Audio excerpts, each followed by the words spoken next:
দক্ষিণবঙ্গে আবারও বর্ষার ভয়াবহ রূপ। ভাসছে গ্রাম, রাস্তা ও ফসল ক্ষেত।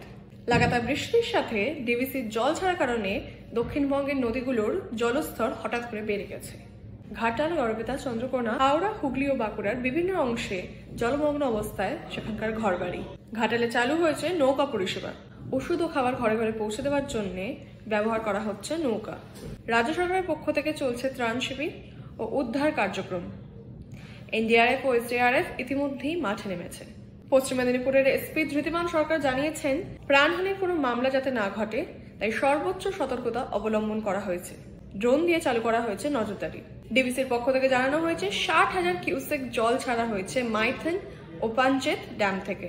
জলসম্পদ মন্ত্রী মানস ভূঁইয়া বললেন, 2015 থেকে আজ পর্যন্ত কেন্দ্র থেকে একটাও সাহায্য মেলেনি।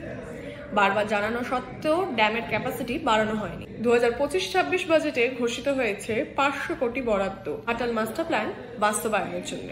কৃষি নির্ভর পশ্চিমবঙ্গে এরকম বন্যা বারবার নেমে আসে, বারবার ফিরে আসে এই বিপর্যয়।